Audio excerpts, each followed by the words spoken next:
Hey there boys, today we're going to be talking about the Indebted Kindness. This is a rocket frame sidearm which dropped from the new dungeon Warlords Ruin this season. When I first got my hands on it, I wasn't really all that impressed by it. However, I've learned recently that it has some pretty cool secret tricks. So in this video, we're going to be talking about the best rolls to get and why you would use this sidearm, and also talking about all of its weird little quirks because it is actually a kind of weird weapon. It's got a lot of little glitches and weird quirks to it, and we're going to cover some of those too and figure out what the best configuration is for it, and again, when to use it.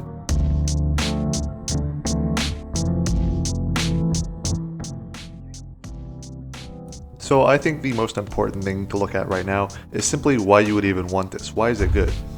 And to be perfectly honest, it is a little bit niche, but I still think that it's a very good niche that can be used at least somewhat frequently. You could consider this to be in a similar league as trace rifles and maybe even wave frames, where they're sort of the special ammo ad clear / utility weapons.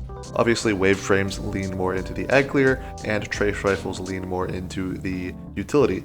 However, the rocket sidearm sort of finds a weird place in the middle and has its own unique utility.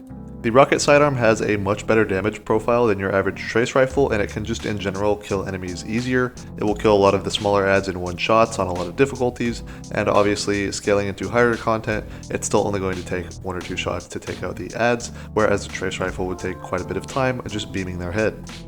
And while typically I like to look at the long-term use case of weapons, simply because especially with something that you can't craft, you're going to have to be grinding for quite a long time to get the perfect roll. But it's definitely worth noting that this season we have the barrier sidearm mod, and it is pretty much the best barrier weapon right now for legendaries.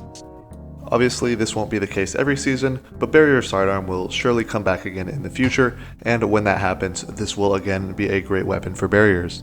However, the real interesting use case with this that I think is actually its utility. As it sits, this is the only special weapon in the game that is capable of producing ammo using ammo finder mods on your helmet at a reasonable rate. Somebody in one of the discords I'm in actually let me know about this. They basically said that they were spawning heavy ammo finder bricks using the Indebted Kindness while using double special, and I thought that that was absolutely insane because that's pretty much the big limit of double special, is that you can't produce finder bricks, so you are stuck with a limited heavy supply now after the double special nerf.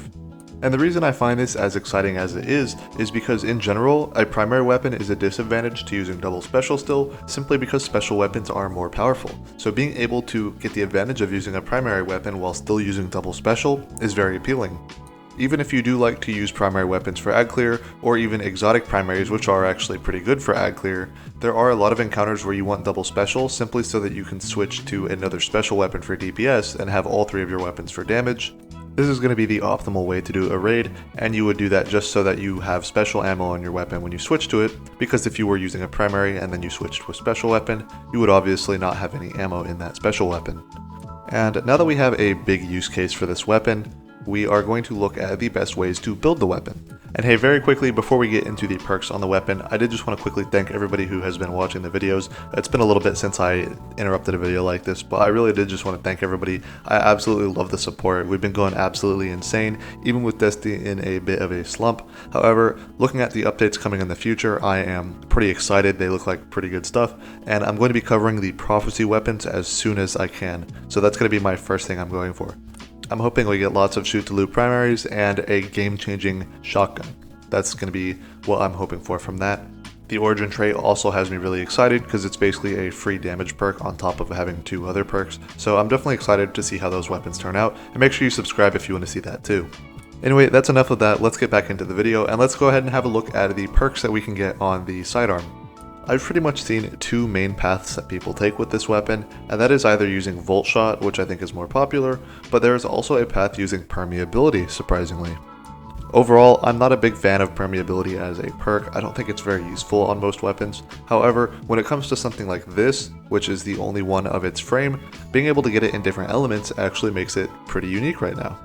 Obviously, once we have a version of this weapon that is just solar or void or strand or whatever we want, a baseline, that version is just going to be better. But as it sits right now, since we only have access to the ARC version, we can make use of different subclass synergies by using permeability. The big use this season is using strand with permeability so that you can get unraveling rounds on orb pickup, or you could also use the fragment to get them on melee kills as well, and you will have unraveling rounds. And this actually self-procs unraveling because it does do an explosion, which is 2 sources of damage. So the unraveling ends up adding a huge amount of splash to the weapon whenever you are just getting hits. You don't even have to get kills, which makes it very effective in higher level content, surprisingly. The other big avenue is going to be Volt Shot. Obviously Volt Shot is a pretty solid weapon perk, and you can reload this weapon very quickly if you have something like Impulse Amplifier on the other perk tree.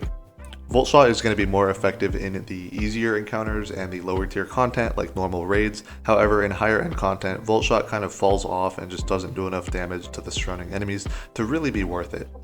However, obviously Volt Shot will work on any subclass, whereas Permeability requires you to build into it more. So I'll leave it up to you to decide which one you want to go for.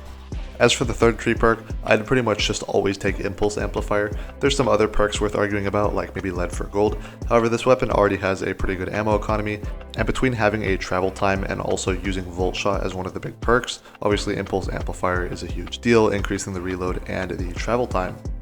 And one more thing I want to clear up is this weapon is meant to be used with double special. This is going to be like your main ag clear weapon, which you could supplement with an ability setup like Sun Bracers or something like that to have a more potent ag clear.